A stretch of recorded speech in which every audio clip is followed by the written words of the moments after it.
What's going on, mi gente? This video you're about to see today was actually pre-recorded. It was taken from a live stream. If you'd like to join the conversation, make sure to follow my Twitch, twitch.tv/ncstreams. We tried to interstimulate each other's faith, and today's discussion or today's topic is about why it's very important to choose your friends very wisely. Just dig into the Bible and look for biblical wisdom and how we could live throughout our lives following what God's purpose is for us in this life, in this current one.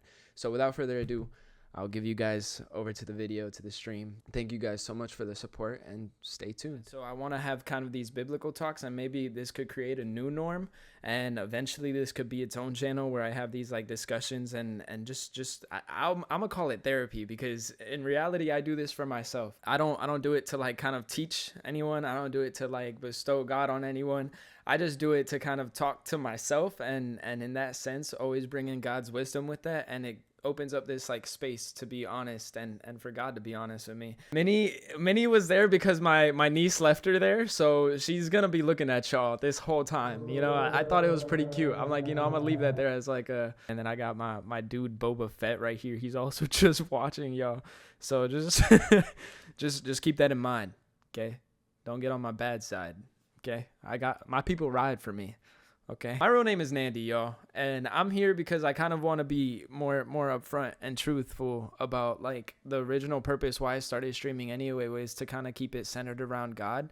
And I know that through entertainment, if it's possible that I can influence someone more positively, because I try to remain positive. I try to be this person that you know always seeks God's wisdom in everything. And I respect each and every belief. I respect people that haven't gotten to the understanding of God yet, because that's the way I see it. And I chose this topic to talk about choosing your friends more wisely, because I need to choose my friends more wisely, or who I call my friends more wisely in my life. I've noticed as of late. And it's just been this reoccurring topic. So I realized that maybe if I'm going through this, I believe others are probably going through this. So maybe by seeking God's wisdom together, we can both get out of the ruts that we find ourselves in, you know? And if you are interested in this journey, this is streamed live on Twitch. If you want to seek God's wisdom together, not to self-promo, but like, you know, there's a difference between the people you associate with and who you call your friends. As of recently, there's been many scenarios where like it's been harsh awakenings where I realize, whoa, the people I call my friends don't have the same intentions that I do with this relationship, you know, with this friendship that we have, or they just don't operate the same way as I do, which is understandable. That's the whole point of having friends and different people around you. I love seeing how different people operate, but if you rub shoulders with the wrong people, you will find yourself in the wrong places. And that's something that I don't know if it's like an ego thing that I thought that I was invulnerable to or immune to, but I just started realizing it's like, why am I vibrating so low, you know? And when I talk about vibrations, I'm not talking about the new age spirituality.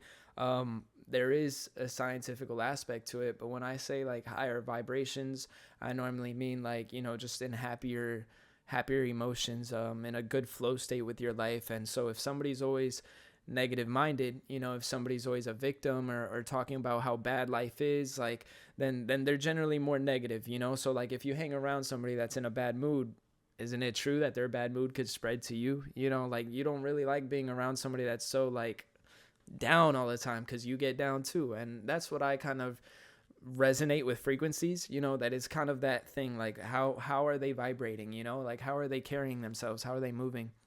And so in order to remain in good standing with God, in order to remain in like a higher vibrational state, we have to consider what he considers, because it just reveals how he feels about those matters, right? And God is the one that created us, you know, so he gave us the Bible as a guidebook. It's a guidebook that's supposed to guide us in life. It's not like rules, or it's not something that if we break, you know, you're getting judged. Like, no, it's just that he knows our innate desires. He knows our needs. He knows everything that we need. He knows how to fulfill us, because he's the one that designed us, you know? Like if you create a product, right? If you create a product, are you not going to send out instructions with the product to the consumers to how to use your product correctly? And if they use it outside of those bounds and it breaks, what are you going to do? You're gonna look at them and say, bro, you were using it wrong. You know what I'm saying? Like, what, you're not using it the way I intended for you to use it. So I'm not the problem anymore, you know? And so God chose to limit himself when he gave us free will, because if he wanted to, he could force us to do the things he wants us to do. But what would that prove about God, you know? So he chose to limit himself to give us free will, and accordingly, so you have to learn to choose your friends, you know, and this was something that took me a while to get down also. You shouldn't just call your friends people that tolerate you. You know, people that are okay with your presence there, those aren't your friends. Friends are the ones. Let's actually go straight to the Bible for this one. Let's go to Proverbs 17:17. Okay. And so right now I'm going to show you, I have different versions of the Bible here. I have the study Bible. This is the New World Translation.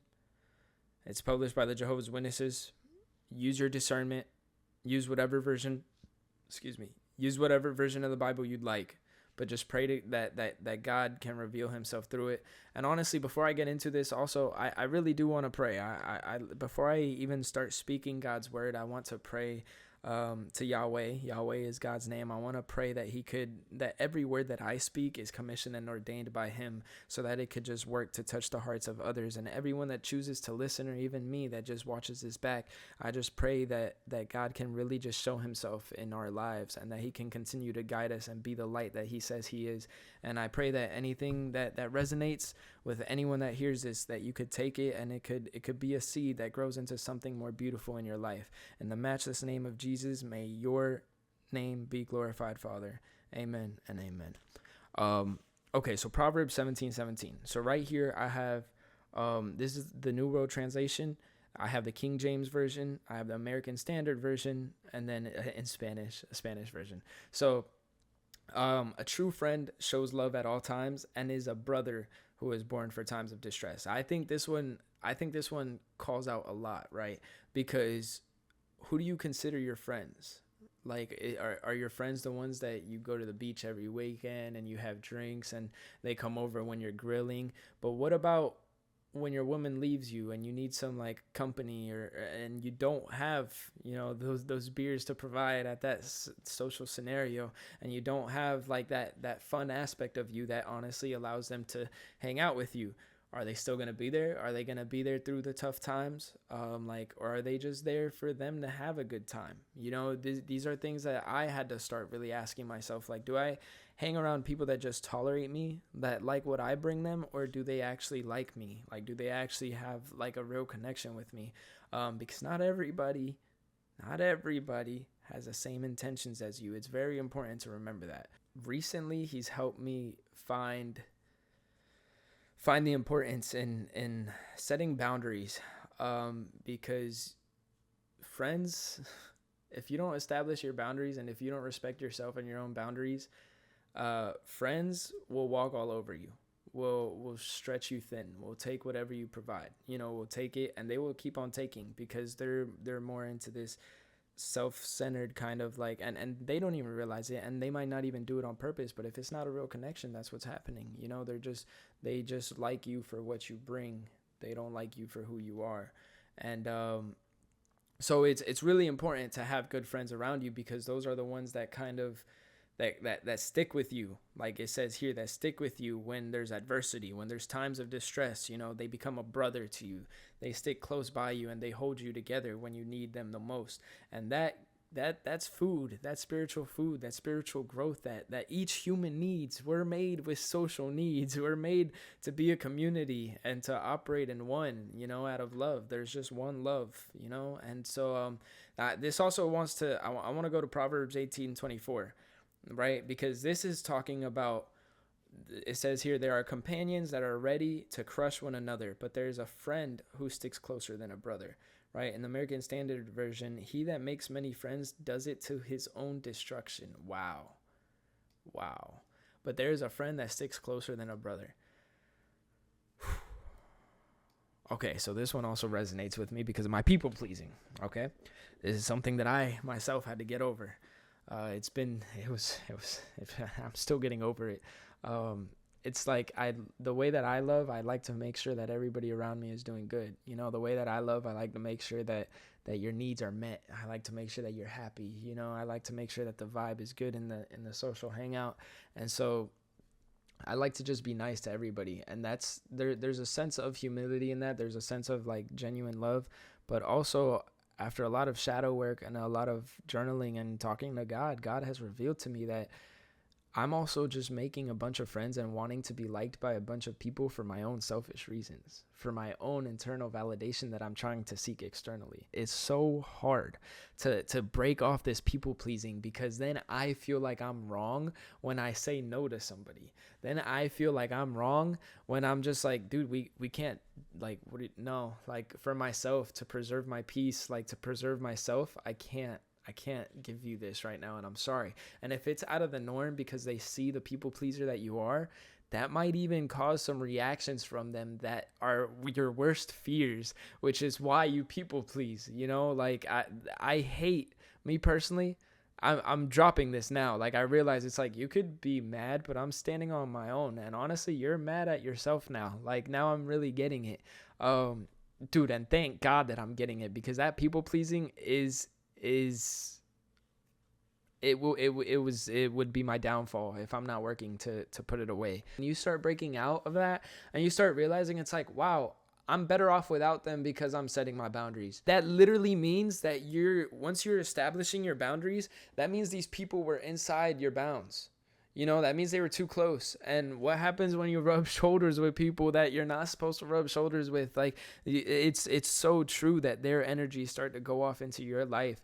And this is like one of the biggest things that I've noticed, where when I start setting my own boundaries, the ones that are on the same timing, the ones that also understand I have to have my own boundaries and that I'm my own person, those that are also responsible and mature enough to have their own life in that sense and to not seek external validation, which is the same thing I do when I'm people pleasing, they react positively to it. And that's how you test a friendship, Krishan. Actually, that's how you test a friendship. If you see that they have the same morals, if you see that they have the same kind of values that they're walking through life. We could have different beliefs and different belief systems. That's perfectly okay. But who are you as a person? What do you hold yourself to? Because I don't want to have people around me that don't hold themselves to something, that don't hold themselves to anything, because then that means their value, they don't see their own value. It's based off of external and extrinsic values. So it's like, that means one day they'll be great because they got a lot of people that are on their line, and then the other day they'll feel like they're worthless because nobody's texting them. And so that's somebody that goes with the wind. As somebody that, depending on how they feel, is how they're doing. And that's pretty delusional, to be honest. That's pretty far away from reality. So it's very important to make sure that you establish yourself, because if you're the one that with your purpose, nobody's going to do it for you. I need to be my own best friend because nobody else has got me if I don't got me. I need to respect myself because nobody else will respect me if I don't respect me. And it's these things that just build you up as a person, and you just become a higher value person, because in reality, you're only starting to see your value. So that means that value is there the whole time. It's just about you breaking through the veil of what your ego is to start seeing the real version of you. And so that's why it's very important. Also, the friends that you have around you, they need to see that value, right? They need to see who you are as a person, and they need to know who you are. And if they act in a way that you don't want to act in your life, or that you don't really agree with, then you have every right to establish distance, and every right to not imitate those people. Because you do end up, bro, psychologists say it. It's even a saying, like it's a worldly saying. It's so common. Show me your circle of friends and I will tell you who you are, because you end up becoming the average of the circle around you, right? You're in the center and there's a circle of friends around you. You're the average of all of them. So if you have people that are very driven around you, people that are lawyers, doctors, that are just very educated, just to be around them, you have to have something that they can resonate with too, that wisdom, that drive. And so you are just naturally going to become the average of the people around you. So you want to make sure that there are good people around you. That's one of the main things, because we are social creatures and we need to have great support systems. That was God's purpose for us. God's purpose was for us to live in unity and einity, basically, an I and just one. Because we are all one. We are all one. Like, there's one love that operates everything. We are all one energy. And so what would define a good friend though? You know, like it's not just that they have the same beliefs, that they respect you. What would define a good friend? This, I love Jesus for this, right? Because this was a teaching of Jesus. If we go to John 15, 13 to 15, look, he tells you the greatest love that a friend can give for you, right? No one has love greater than this, that someone should surrender his life in behalf of his friends. You are my friends if you do what I'm commanding you. I no longer call you slaves, because a slave does not know what his master does. But I have called you friends, because I have made known to you all the things I have heard from my Father. Right? So isn't it true that you would take a bullet for your mom? Isn't it true that you would take a bullet in a heartbeat? You wouldn't even think about it for your loved ones, for the people around you, for your friends, right? Like that's the greatest sign of love. Like, I will give my life so that you may continue living. I will give my life for you. You know, that's the greatest sign of love. And honestly, that's the level that I love at. I love my family. I truly would die in a heartbeat if it means that the ones that I love could be safe and keep living, right? Like, so this means that God loved us, like on the realest sense. This means that God showed us what that love is by Jesus coming down and dying. The most important friendship that we should have first is with God. If we become friends with God, you will be able to surf on a shark, bro. I'm telling you. When God's purpose is accomplished and his new kingdom starts reigning, the Bible talks about how the earth, like his creation, is waiting for the revelation of God's sons, right? And so that literally means that intrinsically, either in our DNA or the energy that we give off when we're like, we could be aligned with nature to the point that nature knows not to harm us. You know what that means, bro? There's so much. There's this humility that has to happen in your friendship with God.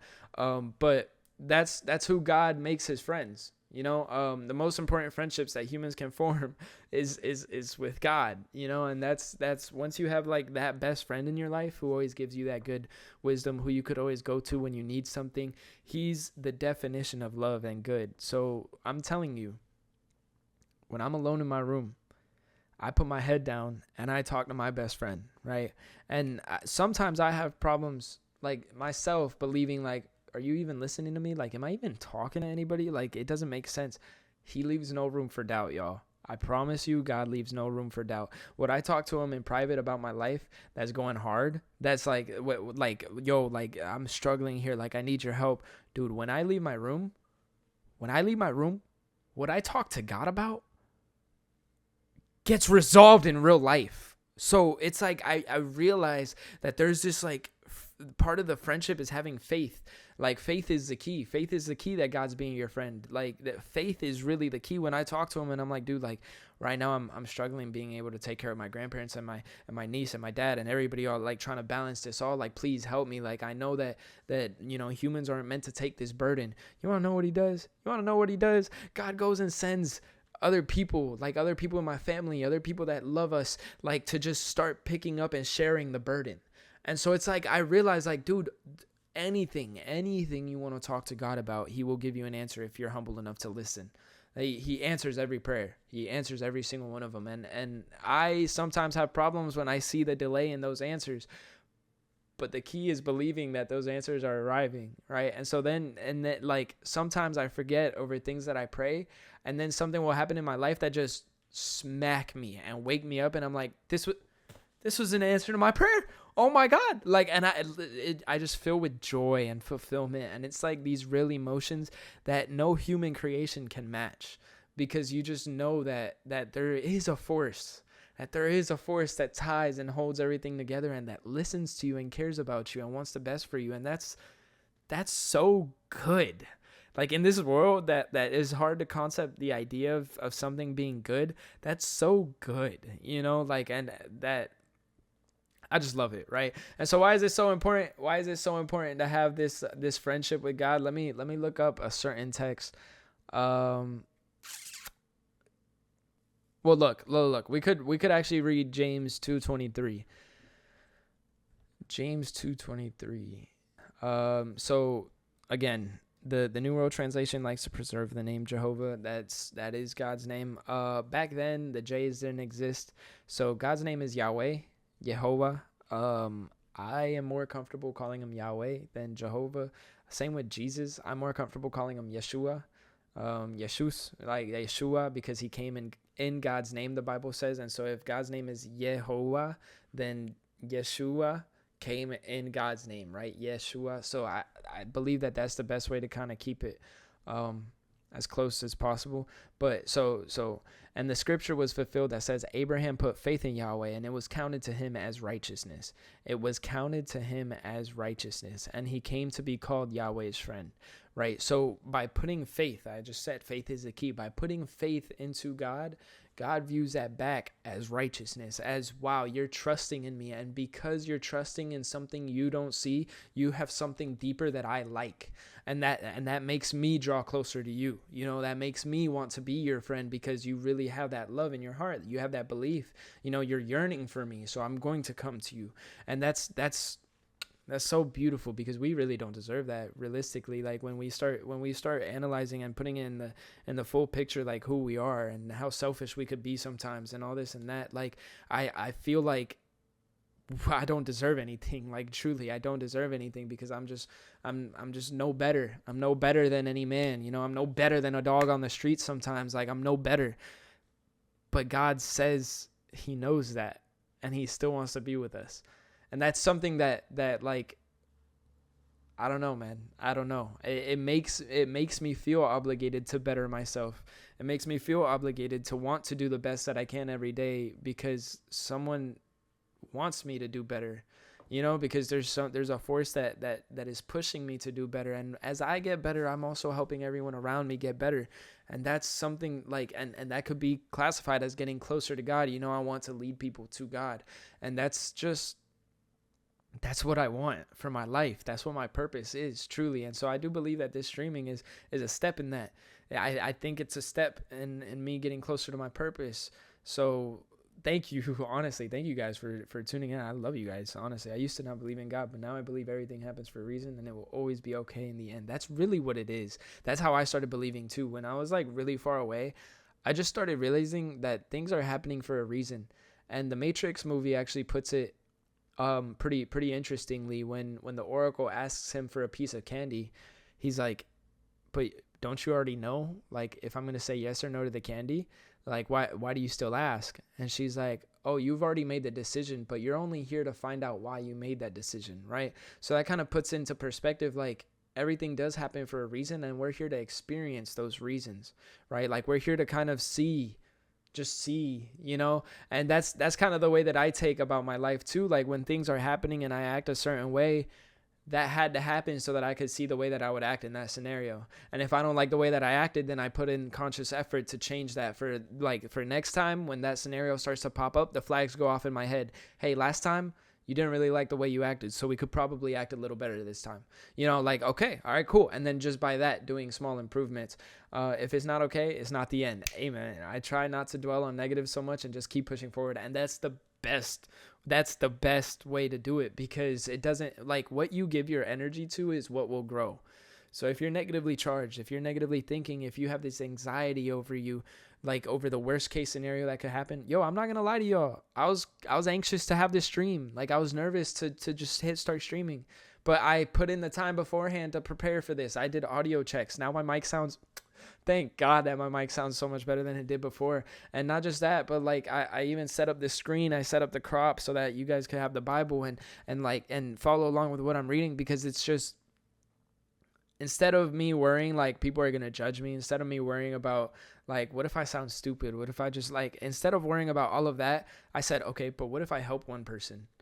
Oh, what if somebody can take some good out of what I said today, and like it'll live with them, and not just when they sit down to open up Twitch and watch me stream, but no, it lives with them when they're out in the real world and they're doing something, and then those words come to their head that they're like, oh my God, yeah, like I remember this, and in that they make a decision that's positively charged, and it changes something in their life. Like, that's what I've aimed to throw seeds out for, you know, like. And so just thinking about that kind of positive outcome that could happen, just absolutely negates the negative. Like it just absolutely takes over the negative. So if you like, that's with anything in your house, in your life, anything, literally anything. If you're worried about bills, okay, well, if I lose the house, I'm still alive. I'll still be able to find food. I'll find a place to lay my head. That's okay. If you're worried about this, that, the third, it like always train yourself to be positive, and that positive outcome will grow.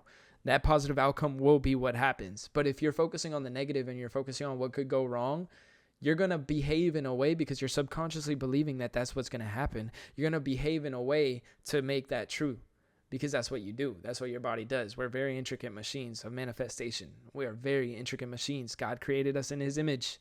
What do you think that means? We create what we want. God creates what he wants. So your body doesn't know the difference between want and what you're thinking, So if you're thinking it, your body's assuming that's what you want.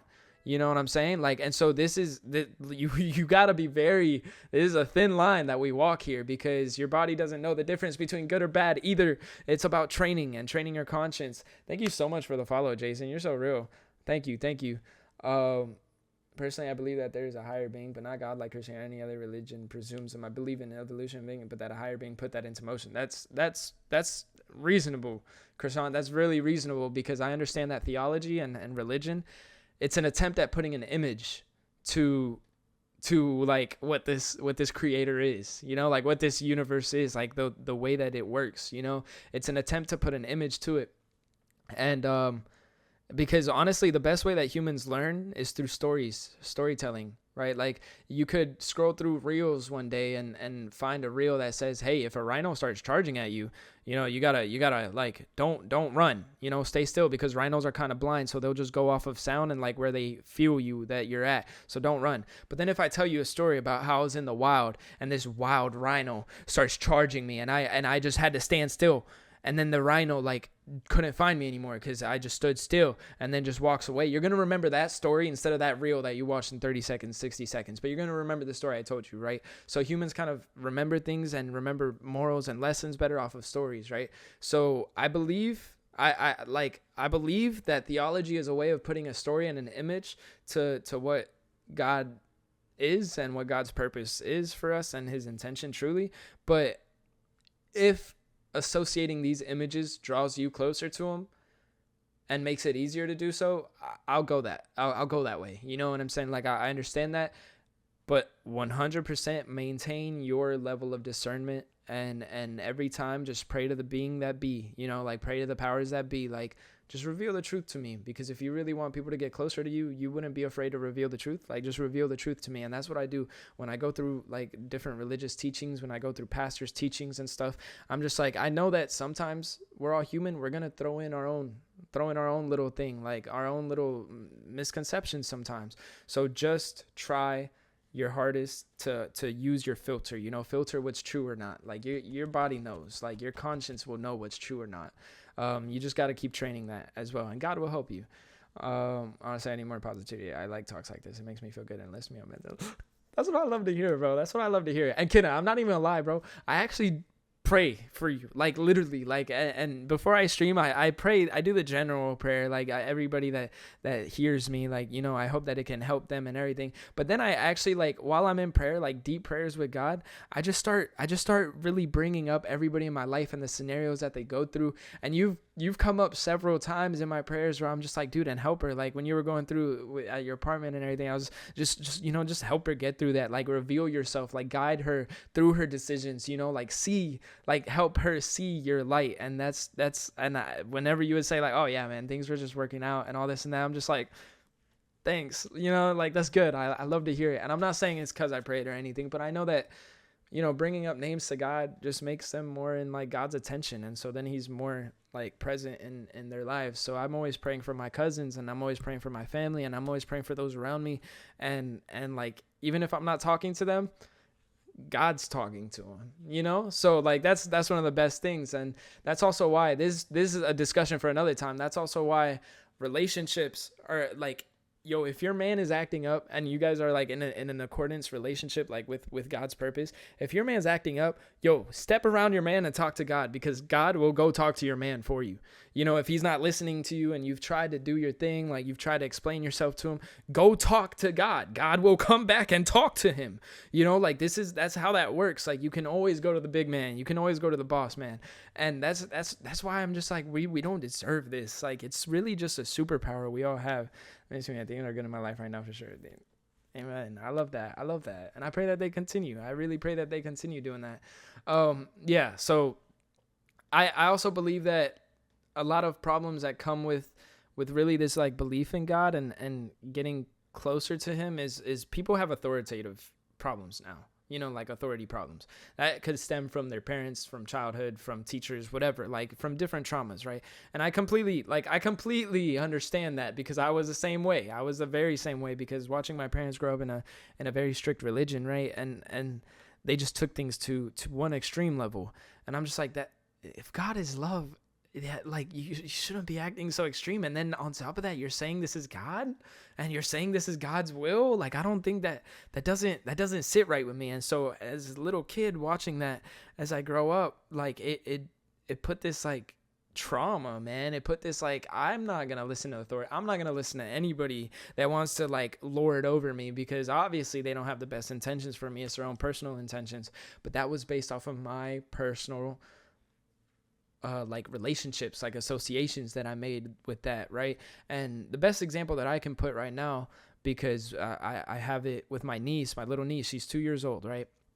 And she has her own tablet.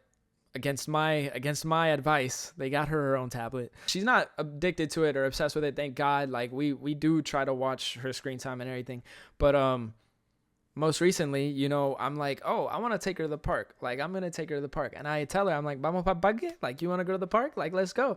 And she'll be like, no, parque no. Like, and she's just on her tablet, like just looking, like just watching Cocomelon or whatever the hell. And so then I'm just like, okay, well, you've been watching the tablet for like an hour now, mommy. Like, it's time to get moving. Come on. Like, let's do something good. And she'll be, no. And she'll refuse to give me her tablet.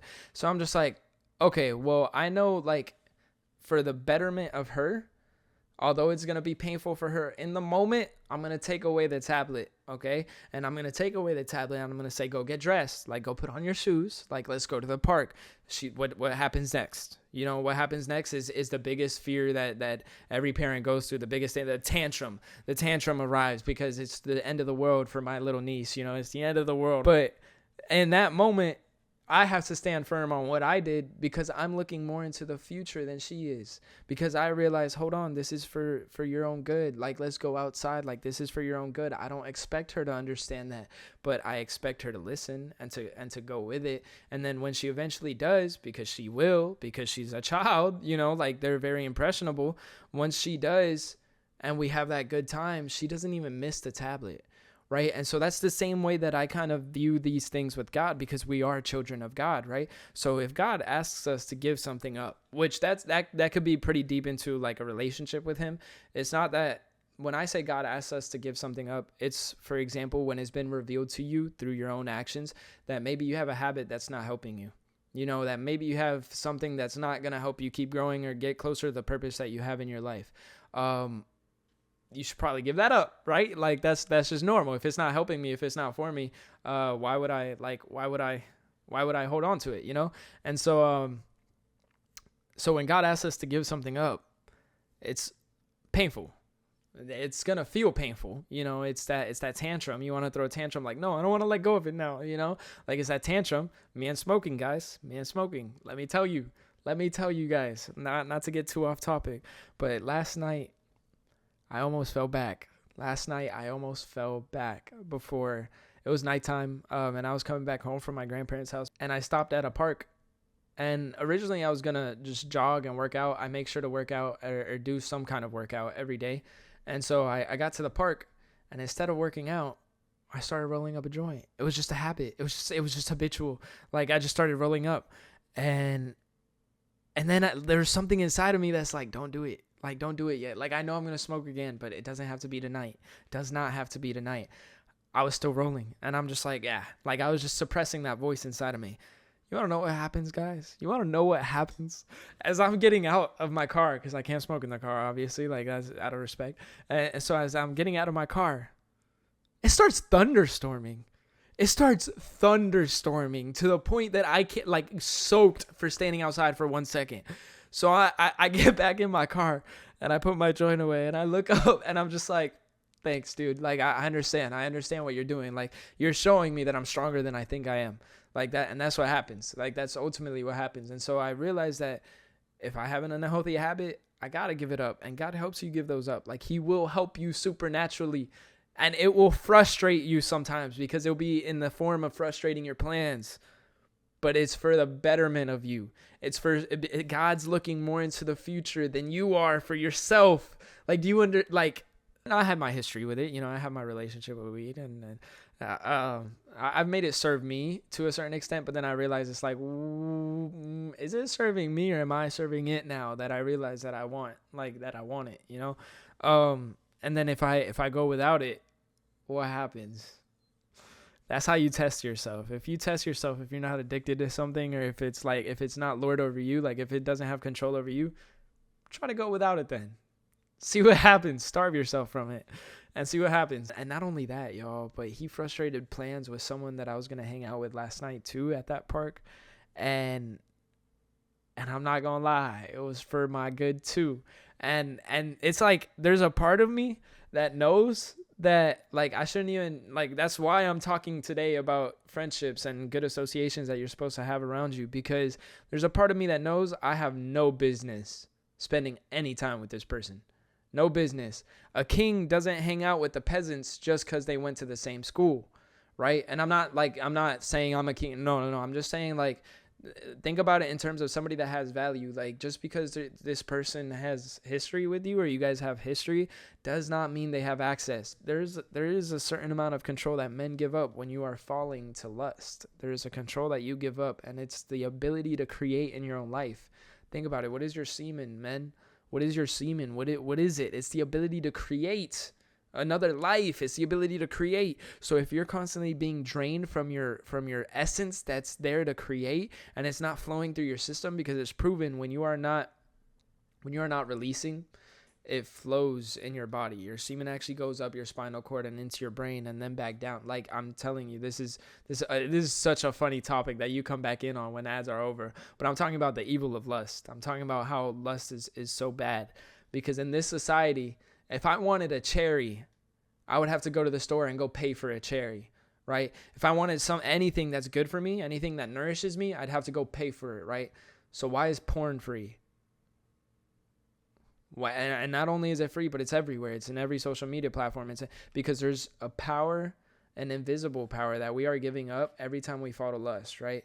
And so, and when I was in my flow state, like, I was doing good, like nut retention, like for months, y'all, like months without dropping, that's hard for me, because I'm about to get so personal. It's hard for me because it was a form of me externally validating myself, like filling up my ego, like just getting with women, right? And not even, sometimes I wouldn't even like get with them, like sleep with them, but just get to the point where I know they would sleep with me, and then I wouldn't sleep with them. It's so bad. I'm sorry. It's not even funny. It's horrible. And the Lord has forgiven me, and it's taken me a long time to forgive myself over that, to be real.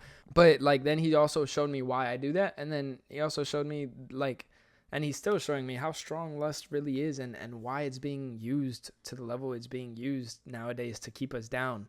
Like our what we release when we're nutting, like our nuts in itself, it has the ability to create life, you know, like that's what creates life, right? And so if we're releasing that, what happens on the physical is a reflection of what's going on in the spiritual, right? So if we're releasing that physically, then we're losing our power to create spiritually also, right? So when I was in my flow state, in the best time of my life, it's a lot of it was due not just to walking with God, but a lot of it was also due to the self-control that I had to cultivate in order to like say no to all my desires, in order to say no to all those primal things, right? And so without nutting, I was creating the life that I wanted, because I was in a creation form. I was in a creation state, you know? And that's ultimately like why porn is free. That's why like they're pushing this down our throats in these days. To be honest, they're pushing it down our throats. That's another topic for later. Lust, pornography, all these things. Like I want to make a whole discussion about that. But it also ties into why you should choose your friends more wisely, because if you have people around you who are constantly clubbing or in the hookup culture and in the scene and on Tinder and this and that, and so they're telling you about the stories of, dude, last night, bro, I was with this chick, dog, and it was the best time of my life, dog. Okay, they're telling you that, and they're saying it was the best time of their life, but look at everything else that's going on in their life. Like, are they where they want to be at in life? Are they happy? Are they fulfilled? Like, no, because then what happens next weekend? They feel that same void. They feel that same void inside of them. So what do they go do? Open up Tinder again. Open up Hinge again. It's a toxic cycle. Like it's these cycles. So you got to watch who you hang around, because people that are also doing those kind of things are going to influence you to do those kind of things. It's not this like morally righteous position that I take or anything. It's just like, dude, I just don't want that for me in my life. And I respect you as a person you are, and I respect your decisions that you make. But because you make those decisions, I got to make mine too. You know, like I have to have this distance between people that are regularly immoral, you know, that don't even like feel anything about being immoral, at least. Like that's super strong for me, because God tells us not to lay down immorally with someone, right? And a lot of people will take that as he's trying to be like so authoritative over us. He's trying to like stop us from having a good life. No, because God says that sex is to be within marriage, right? And that this level of intimacy that you are supposed to share is supposed to be stuck with someone that you can be emotionally as intimate with as well, right? So you're doing things that are for married people, and then you separate and you're walking around with divorced people trauma. You get what I'm saying? And then you complain? It's like, no, God gave us that guideline for a reason, because now you're walking around with this heartache inside of you. Now you're walking around with this soul tie out there, with this piece of you that's out there, because you opened up to that level with somebody, and you didn't really think about how deep that really is, and you didn't really think about how serious that really is. Lord knows how much I've cried and actually like asked to be forgiven over these things. And I've had to, like, in the courts of heaven, I say, like, because God also operates very legally. The spiritual realm operates legally. I've had to literally pray a spiritual divorce. I've had to say, yo, like, cut any soul ties that I may have made inadvertently, like by accident, cut those soul ties, because without realizing it, who you have soul ties with, when your bodies connect, when you're doing that spiritual connection, that sex, when you're doing that, your bodies, like I said, it doesn't know the difference between good, bad. It's just going on. It creates based off of what you're telling it, right? So when you guys create this connection, now these two spiritual entities, these two people that has this stuff going on in their life, and she has these things going on in her life, now there's an open bridge for them to walk amongst each other. So when you have soul ties with these, in the nicest way, with these whores, okay, when you have soul ties with these empty vessels, bro, that have nothing but bad flowing in them, that bad is going to start crossing over into your life, because you signed a legal agreement. You shook its hand and said it can do that when you did that act, when you agreed to establish that bridge, that covenant with them. And so that was one of the hardest things I had to realize too. It's like, why is my life not like reflecting my desire? Like, what am I weak? Like, what is going on? Am I the problem? 9 times out of 10, you're the problem. But like, it just comes to getting to the level of maturity of realizing, oh my goodness, I'm the problem, which comes with accountability and honesty. And this all comes hand in hand with a close friendship with God. And that's why I say, like, first things first, seek God's friendship. God's friendship. God's friendship. God's friendship is the number one friend that you could have, right? God already put in all the work to be friends with us. He sent his son. He sent like someone that was with him spiritually, that watched him create, that through his son, like he would converse with his son, and through his son would create everything that exists today. He sent that entity down in order to walk amongst the flesh, like walk amongst us, so that not only God could gain the level of understanding of what it's like to be and operate in our free will, but limited, because God limits himself to give us free will. So he doesn't make us robots, he limits himself. So he sent down a version of him. He sent down someone that was next to him this whole time, that has the same knowledge, that has the same, just that was there with him, right? So it says he emptied himself. Like it says that Jesus, Yeshua, emptied himself to take a slave's form. And so because we're slaves, dude. We're slaves to our fleshly desires. We're slaves to sin, like we're slaves to these things. Christ freed us from being slaves to sin, but that's a deeper teaching. And so he did that just so he could understand us, so that he could say, oh, like the laws that I wanted y'all to follow, the Old Testament, like the God that was in the Old Testament, he did not play around, boy. He did not play around. He said, if you don't follow these laws to a T, which required sacrifices, literal sacrifices, like get a goat, kill it, and sacrifice it. Like God doesn't need that goat. He's not hungry. He doesn't need it, but he's testing you so that you could always be like, here, God, like I'll sacrifice for you. And all these sacrifices, and it was really a curse. The Apostle Paul says in Ephesians that it's a curse. If you're operating under the law, you're under a curse, because if you're not fulfilling the full law, the law says you're cursed.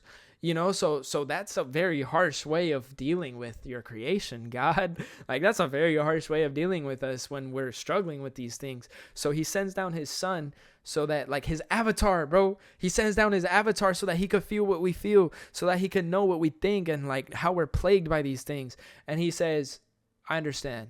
Like, I get it now, okay, so let's do away with the law. You don't have to, like, obviously still try to be righteous and everything, but he says, okay, instead of sacrificing, instead of killing goats, give me thanks. Like, just keep me in mind.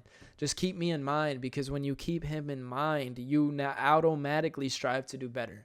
You automatically want to do better, And so this is like the importance of also being with other people that are like-minded, because you want to be with other people that want to do better, just not for themselves, but for God, because they know that God already paid the price for us to get closer to him, And so that's something that's just so, like, it defines love. It defines goodness, right? And so let me try. I'm trying to think of this text. And then this also goes into my people pleasing, actually. This one right here, Philippians 2, 3, and 4. Let me talk about this one real quick. Philippians 2, 3, and 4.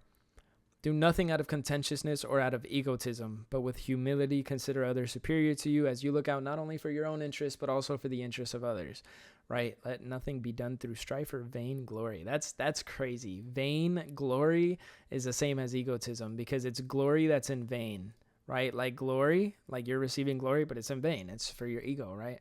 But in lowliness of mind, right? Like bowing your head down, let each esteem other better than themselves. So I think, like, you deserve this, like you're better than me. Like, go, brother. Look, not every man on his own things, but every man also on the things of others. That's pretty good, man. I kind of like that. Proverbs 13:20 talks about the one walking with the wise will become wise, but the one who has dealings with the stupid will fare badly. That's some more godly wisdom. I can't even lie. Like, the Bible just talks so much about the importance of making sure you have the right people around you, because the right people around you make or break you. The people around you will either motivate you or discourage you. The right people around you have influence in your life, whether you believe it or not.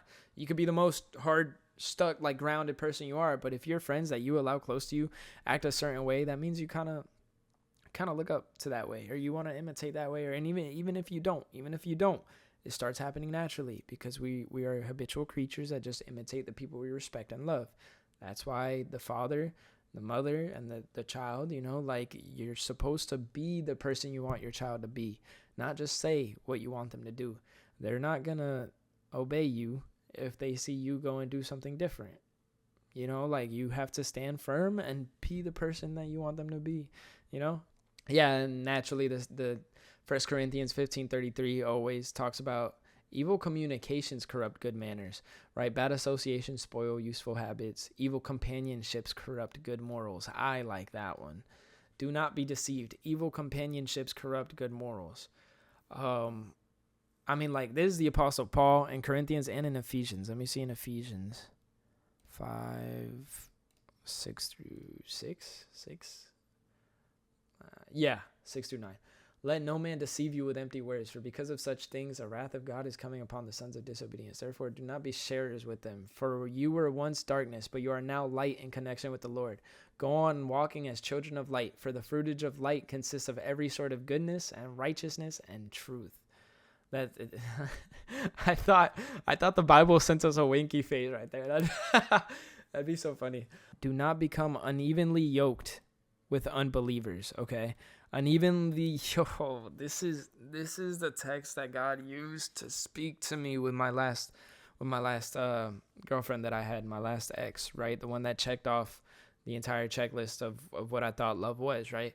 And so then I realized, like, as that relationship progressed, it's like, I'm not liking the person that I am. I'm not liking this Nandy that I am around her. Like, why am I not as driven? Like, it falls on me. I'm not blaming her for those things, but I believe that the woman that is for me has the same morals and values as me, so she will challenge me when she sees me not living up to my morals and values, you know? Like, you'll challenge me. I want that challenge, you know? And so what fellowship do righteousness and lawlessness have, right? So, like, if you get unevenly yoked, you know, like unevenly yoked, like I'm like vibrate higher, you vibrate a little lower, we don't connect. You know, what does that have? Like, what fellowship do we have? What sharing does light have with darkness? You know, what harmony is there between Christ and Belial, false god from back then? I say back then, they still worship him today, just different images and names. If y'all wake up and start seeing the industry for what it really is, you will realize how real this Bible really is. What does a believer share in common with an unbeliever? And what agreement does God's temple have with idols? For we are a temple of a living God, right? So your body is a temple, right? Your body is a temple of God. It's not church. It's not a building that y'all create with your hands, but that's another teaching for another time, talking about religions and et cetera, et cetera. So that's another one. But what agreement does God's temple have with idols? Idols is something that you idolize, right? Like something that you view very like you worship it, you know? Like, for example, this is just the first one that came to my head, right? For example, like worship can come in, what do you give your time and energy to, like in that form, right? And like I said, your body doesn't know the difference between good or bad. It just vibrates off of what you tell it to do. That's just like the natural realm. That's how the natural realm works, right? So if you have this habit, right, wake up, light up a joint, or for example, for a lot of men and women, I guess too, that porn. Like if you cannot sleep without yanking your chain, if you can't sleep without doing something like that, it's become your idol. Like, you're starting to idolize this thing because you're like, oh, I can't go without it. I can't go without it. You know what I'm saying? Like, so this is, why you're a temple of God. Why would you have any idols inside of you? You know, why would you do that? Like, why would you actually worship anything that's not God? You know, God deserves all that. And we are his temple because it says he will reside among us and he will walk among us and he will be our God and we will be his people. Like, do you know, God walks among us through the acts of love we do. He walks among us and through us. Like, you get that? Like, that's crazy. And so he says, get out from among them and separate yourselves and quit touching the unclean thing and I will take you in. He's saying, I want to be with y'all, but y'all don't let me be with you if you're up in places you're not supposed to be, because God don't operate in those places. Not saying God is not like benevolent, but I'm saying he doesn't operate with darkness, you know? Like, how does light operate in darkness? They don't have a sharing. Light overtakes darkness, yeah. But if you're accepting darkness inside of you, then you're not accepting light, you know? And so he's saying, get out of there. Get out of places you're not supposed to be in and separate yourself and quit touching the unclean thing. This goes pretty deep, right? And honestly, if I click right here, it gives us different verses. Let's talk about this one, right? Because it points us to Isaiah and Jeremiah and Revelation, right? So it says, turn away, get out of there, touch nothing unclean, get out from the midst of her, keep yourselves clean, you who are carrying the utensils of Yahweh. Get out of her midst, my people, escape for your lives from the burning anger of Yahweh. And I heard another voice out of heaven, get out of her, my people, if you do not want to share with her in her sins, and if you do not want to receive part of her plagues. So it sounds like God is saying, stop having sex with that woman. But realistically, what he's talking about here, right, Well, even in sexual terms also, right? Because it says a man shall leave his father and his mother and shall cleave unto his wife, and they will be one flesh, right? And what was I just talking about? You're doing married people things with people you're not married with. So your body doesn't know the difference. What you're doing is you're telling your body, we are one. You're spiritually, you're saying we are one. You're creating that soul tie every time you do it. So what's actually happening is now whatever's going on in their life, like I was saying, is passing over into yours. God says what's coming to those will come to those. Judgment is always righteous. So get out of her. Literally, gentlemen, get out of her. Like, what are you doing? Like, no. But he says get out of her and stop touching it, because the plagues that are going to come on her by law have to come to you if you're attached to that. So get out. That was pretty real. My Xbox just dropped. That was so crazy. God was like, whoo, that's a word. That's a word. No, but seriously, gentlemen, stop. Yo, having history with these people doesn't mean they have access to you. It does not mean they have access to you. That's a sign of a spiritual attack. That's a sign that when you start vibrating and when you start leveling up and leaving certain levels that you might have been stuck at for a while, others that are on that same level feel that. They'll feel that. They'll hear a calling from the forces that operate in this level, right? And they will try to grab you, to stop you from going up. They will try. They will really try. But God keeps you slippery. God makes it like, don't touch me. Literally, don't touch me. And it's very important to pray for God's protection over you, because God's protection is this firewall. And one time I made this prayer. When I was in a similar situation, I made this prayer, and I'm just like, God, may any spirit, may any foul, like anything with foul intentions that even gets close to the firewall start getting burnt by the presence of your fire, like just burnt to a crisp. And let me tell you that immediately, the day after, the chick that I was eventually going to fall to my flesh to, started like getting so mad at me that I just haven't like slept with her yet. She just got so mad. Like the true colors started showing. And I was so thankful to God, because he just made it happen. Like he just made it happen at the right time. Because if it had kept going for any longer, and this is why I say God protects you. Like it might be frustrating because he'll frustrate your plans, but it's like he protects you in that way too. Like he does it for your own good. And just when you think you can't hang on anymore is when he comes in. And that's another point I want to talk about. Like God's timing is perfect. God's timing is perfect. Like in the Bible, okay, like I'm going to use Jesus as an example, because Jesus is like the reflection of God, right? Yeshua is like the reflection, the image of God, right? When in the Bible have you heard Yeshua running?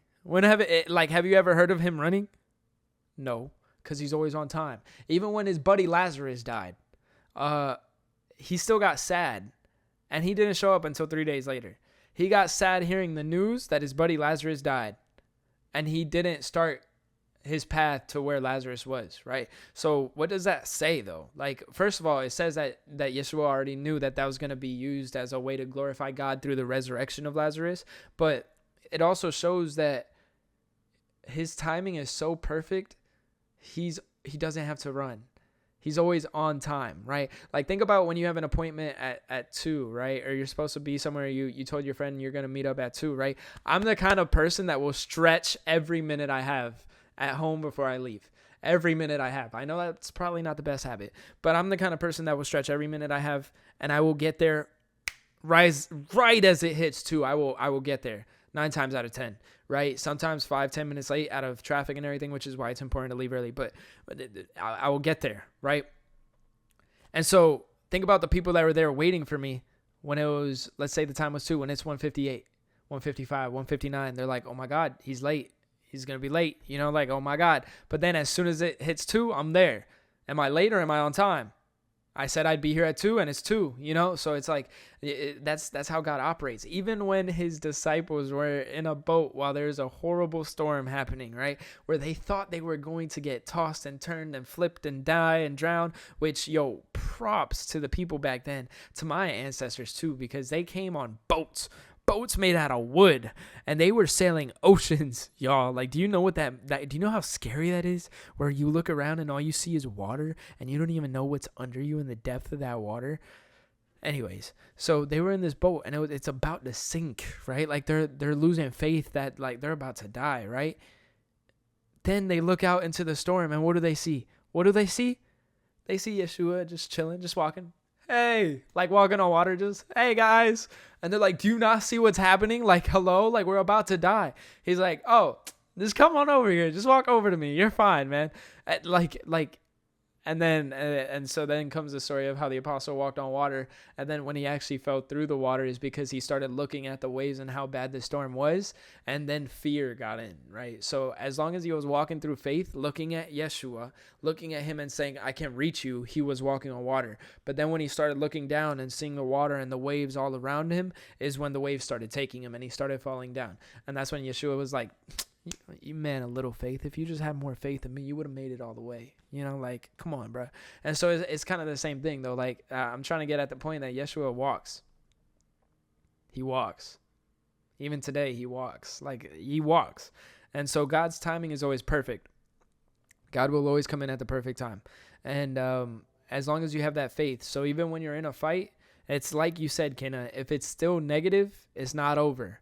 If you're still in a fight, you have to hold on. Like, you have to keep holding on, and you can keep praying and asking for that support, but keep holding on. And I promise you, he will come in at the right time, because I knew I try to have as firm of a grip as I can on myself, on my morals, on my respect. But I knew with this specific woman that, like, dude, I mean, she's a very sought after woman, you know, from a lot of people that I know, like from my history, like, a lot of people wanted to sleep with this woman, and I have the opportunity to. Like, that alone, my ego was at battle with me, at a war with me, and I knew that I was gonna fall. Like, and God was the one that made her true intentions come to light. When he started showing his true colors, I was like, I'm out. I'm not allowing this around me. Like, that's exactly what it is. It's like, I am not gonna get into bed with this energy. I'm not gonna accept this, which I would have been blinded. I would have been under that trance just one more day longer, one more hangout session longer, and I would have fallen. But God came in right at the right time. And that's how God operates. He just makes the truth come out. God makes the truth come out every time. So if you just pray, no matter what's going on in your life, even if it's about you and your own habits, ask him to reveal to you why these habits that aren't good for you. Like, why do you hold on to it? Like, what is this weakness inside of me? Be ready to hear the response. It's going to be something you might not want, but that's how you know it's from God. Like, it's something you didn't really want to hear. And just like my little niece, when I take her tablet away, it's going to be hard to make the changes that you need to make.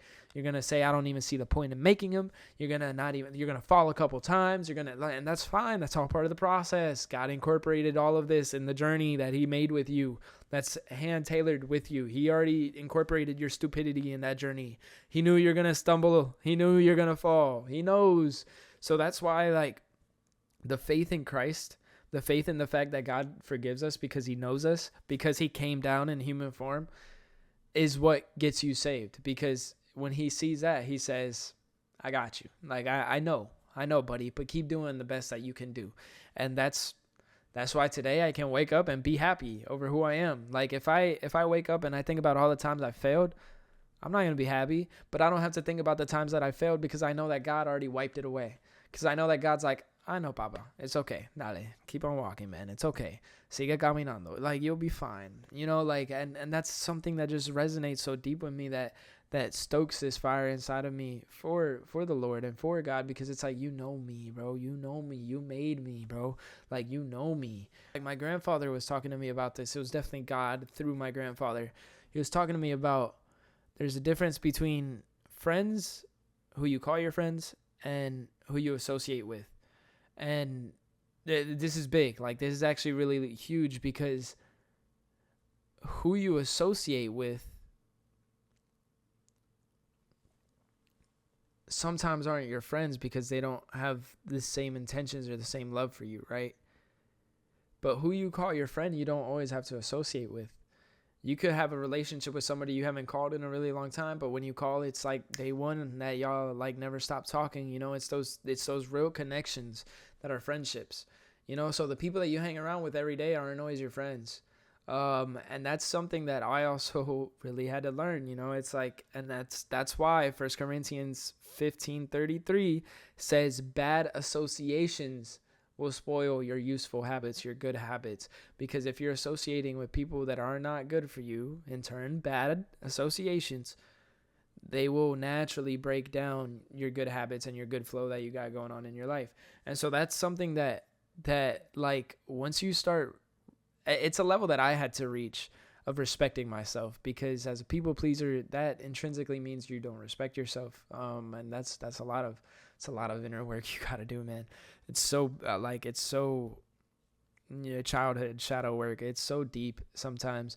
That once you start being there for you, that once you start showing up for you, that once you start putting these boundaries for you, nobody can run past your boundaries. Nobody can disrespect you if you respect yourself. Nobody can disrespect your word if you respect your word. And how do you respect your word? It's like Conor McGregor said, it's the little victories. I tell myself I'm going to get up at 6 a.m. and go run. I get up at 6 a.m. and go run. Because you know who saw that? I did. I built the confidence in myself. I said I was going to do something and I went and did it. It doesn't matter if nobody else saw it. I know I did it. So it's this thing where it's like once you start building this relationship with yourself, this healthy relationship with yourself, it starts reflecting in the relationships with the other people around you too. And that's the biggest thing when coming out of people pleasing that I had to start doing, was showing up for myself. And with my last ex, when her and I were finishing things off, I noticed that, like, man, when true colors show, I noticed that, not to air out all this laundry, right? But within like 2 days after we ended, we went out for like 6 months or something. Within like 2 or 3 days after we ended, or almost a week actually, there's just this running pattern, because my other ex that I was with for 6 years, the same thing happened. A week after we ended or something, she hits me up like, I'm already talking to somebody else. Like, I'm already with somebody else. Like, my ego wants to be hurt by that. Like, wow, really? Like, I didn't mean that much to you. I know women operate differently, that, like, in order to get the courage to leave the relationship, they're already leaving the relationship during, and the man doesn't leave it until after. But that wants to hurt my ego, like every time. And so when she tells me, like, I'm already talking to somebody else, this, that, the third, she hits me up like 3 days later after that, when I'm like, okay, good luck, like, have fun, like, do your thing. She hits me up 3 days after that, and she's like, I'm going in a downward spiral. I don't want to drink. Like, I just want to talk. I want to hear your wisdom, whatever, all this dumb stuff. Right. And so, me being, dummy I am, but also, like, I saw it as an opportunity to get the closure that I deserve. So, naturally we meet up and we're like talking and all this and that, and then I just realized that she's roping me in again, that I'm caring for her, that I'm actually like trying to like impart my love into her life, but I can't pour my love into this. She's proven that I can't pour my love into it, because it's something that just wants to drain it from me. It's not pouring back into me. It wants to drain it from me. And so, like, and this was God. This was 100% God. When I was with her and I felt this happen, it's kind of like a trance. Like, I felt myself starting to care. Like, God said to my heart, bro. He smacked me in the back of my head, bro. And I was just like, what is going on? Like, what are we doing right now? No, stop. Go home. Give me my clothes back. Take off my Crocs. Give me my Crocs. Like, let's go. Like, I'm going home. Whatever, right? And would y'all believe that me walking back to my car after saying that, as she's walking to hers to get my clothes and stuff for me, I started like crying. And I wasn't crying because I was sad that it's over. I wasn't crying that oh my God, like, I'm not gonna be with her anymore, she's with somebody. No, I wasn't crying over any of that. I was crying because little Nandy, because a little version inside of me saw me finally stand up for myself, because a little version of me said, good job. Like, wow, you're really here for me. You're showing up for me. Like I said, your body doesn't know the difference. So based off of your actions is how your inner child is perceiving how much you love them, or how much you love her, right? So this is like when I actually stood up for myself and I took this, like, I said, bro, go get away from me. You're not good for me. Get away from me. That was the first time in that whole relationship that I cried. That was the first time that I just cried. And I was like, and it was this freedom. It was this freedom in myself, for myself, where it's like, dude, I love you, like talking to my little self. I'm like, I love you, man. Like, good job. Like, let's just stay on that. Let's stay on that and keep going.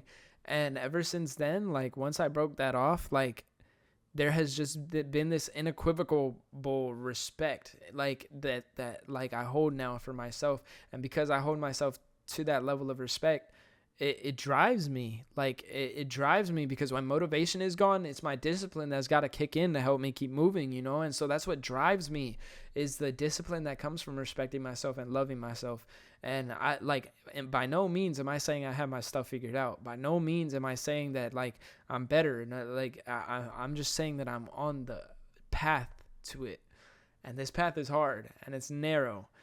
But that's what makes it the great path. Like, that's what, if it was easy, everybody would do it. You know, the fact that in itself it's hard means it's worth the reward at the end, right? So, like, if there's $1,000 in gold and 100 people make the path because it's so easy, now you got to split that amongst everyone that made it, you know? But if out of 100, 99 fall off and you're the only one to make it and you get all that, then it was worth it, you know? I mean, that's the whole point. Like, if it's difficult, it's probably the choice you got to make. You know what I'm saying? My favorite apostle for sure is Apostle Paul. All the things that he's written, everything that he's, like, just talked about, like, I resonate so much with, right? Okay, so we're still in 2 Corinthians 6. I'm going to show you what I'm reading right now. So we're still in 2 Corinthians 6. He says right here, working together with him, we also urge you not to accept the grace of God and miss its purpose, right? The JW translation, the Jehovah's Witnesses translation of the Bible, changes grace for undeserved kindness. It's kind of a miss for me. I mean, like, obviously grace is literally like kindness that we do not deserve. Is this, like, this love that God gives us that we don't deserve, but kind of misses. Like, God's grace is a good phrase to say, right? And so he says, we urge you not to accept his grace and yet miss its purpose, right? So, like, you're accepting God's grace. I know I'm a sinner, but you still love me, and then go miss its purpose, right? So now I'm just gonna go do the thing that I know you hate because you forgave me already. You know what I'm saying? Like, that's missing its purpose. For he says, in an acceptable time I heard you, and in a day of salvation I helped you. Look, now is the especially acceptable time. Now is the day of salvation. This is why I really resonate with Paul, because I hear what he's saying. Like, I hear what you're trying, like, I get it. I get what so right now is the time to act, right? First of all, because tomorrow's not promised. And you're very ungrateful to think that, like, I heard this quote, that procrastination is you thinking that you're privileged enough to that there's more time to go do what you have to do. You saying, I'll do it tomorrow. Like, really? You're so sure you're going to wake up tomorrow? Like, we wake up every day by God's good grace because he allows us to wake up. What if while you're sleeping a plane crashes into your house? You know, like, unexpected events take us all, you know, like, and time and unexpected events. King Solomon, one of the wisest men to ever walk this earth, said that. He's like, one thing that I noticed, other than nothing new is under the sun, is that time and unexpected events take over us all. Even the wisest, even the best, like, it just takes over us all. So be urgent. Stop procrastinating what you know you need to do. Like, be urgent, you know, because now is the acceptable time. Now is the day of salvation. Now is the time to walk and change what's holding you back, you know. And he talks about, this is him talking about, in no way are we giving any cause for stumbling, so that no fault may be found with our ministry. He's talking about him and the apostles and his group of people that are working with him to spread the truth. In that time, he says, like, bro, we're walking what we preach. Like, we're walking what we talk, you know, like, and we have to, because if y'all, like I said, my niece learns based off of what she sees, not what we tell her. You know, so it's like, you have to walk the walk. You have to walk the same talk that you talk. So he says, so that no fault may be found with our ministry, but in every way we recommend ourselves as God's ministers by the endurance of tribulations, times of need, difficulties, beatings. Yo, if y'all knew how many times Apostle Paul was beaten, stoned, whipped, thrown in jail, imprisonments, riots, hard work, sleepless nights, times without food, purity, knowledge, patience, kindness, Holy Spirit, love free from hypocrisy is huge too. Love free from hypocrisy, because do you know that people pleasing is a form of love that's hypocritical? Do you know that? When you're people pleasing, okay, I'm going to put it in this sense, right? Because this actually hits pretty close to home with me, with, like, my dad's condition and what's going on right now. what happens when you don't teach a man how to fish, but you guarantee him that as long as you're there, he will have a fish? He gets very dependent on your presence so that he could have a fish. He starts in his mind associating fish with you, your presence, right? So what happens the one day you're not there? He doesn't know how to go get his own food, right? So by people pleasing, by like in that sense, by just pleasing needs instead of knowing that I should probably help you learn how to fish, or maybe not give you a fish today so that you can learn what it's like to have to go fish your own fish. You know what I'm saying? Like by doing that, which is a necessary component of love, looking into the future and knowing what's good for them, because you can't always associate what's good for them with you. You can't always associate like, as long as I'm here, you'll be good, because there's going to come a day you're not there for them. So you didn't prepare them for success. You prepared them for dependency on you. Okay, so that's love with hypocrisy, right? People pleasing is being hypocritical, 100% hypocritical, because you're not really loving. You're loving yourself kind of more, because you're kind of boosting your image. You're kind of boosting the dependency that people have on you, right? And so that's a big one. That's a very big one, you know? And by truthful speech, right? By being just honest, by God's power, through the weapons of righteousness in the right hand and in the left, through glory and dishonor, through bad report and good report. We are regarded as deceivers, and yet we speak the truth, as unknown, and yet we are recognized, as we're the ones dying, and yet look, we're living, as we're the ones living under punishment, and yet we're not the ones handed over to death. We're not the ones living in our sinful desires that bring us nothing but bad, you know, as sorrowing but ever rejoicing. You know, it's sad the world we live in, but I'm so happy to see God's power coming in and saving the ones that seek him, you know, as poor but making many rich. My bank account is non-existent. It's in the negatives, dude. It's non-existent. But I know that the way that that I could talk about, you know, God's will for the lives of others, I know that helps them make better decisions, that in turn helps them be rich spiritually, be rich in life, even physically, as having nothing and yet possessing all. Because what did I say? God is one energy. When you are with God, you have everything you want and everything you need, like everything, and it will always come to you, right? We have opened our mouth to speak to you, Corinthians, and we have opened wide our heart. We are not restricted in our affections for you, but you are restricted in your own tender affections for us. So in response, I speak as to my children, you too open your hearts wide. And then he talks about don't get unevenly yoked with unbelievers. What fellowship does righteousness and lawlessness have? What sharing is there with light and dark? They're the two opposites. Christ Belial. What agreement does God's temple have with idols? Yeah, so basically that's man, I really like the Corinthians because of that. I really love Paul. I love Apostle Paul. The way that he words things are just so like close to home for me every time. But yeah, that's basically where I'm going to leave off this stream right now. I just wanted to kind of pop in and talk about, you know, give some positive stimulation. If you got to this point in the video, I want to thank you so much for supporting. If you'd like to support a little further, please like, comment, subscribe, whatever else you do for your favorite content creators. I'm going to leave in my description my Twitch, twitch.tv/NC streams, ENCEE streams, one word put together. I'm also going to leave a link for my Discord. Go ahead and join there. That's where I yell at at my community whenever I'm going to go online. I just scream it, I announce it, and I just want to build a community where all of us, you know, God-fearing, we can just come there. It's a safe zone. I'd like to have that as a place that we can convene and talk, and if we want to have any biblical wisdom, find other brothers and sisters in Christ. That's my vision for it. That's what I'm trying to build. So if you'd like to support that, give me a follow God first always, but you can follow me next, you know. Thank you so much for watching, and I'll see you guys in the next one. All love. God bless.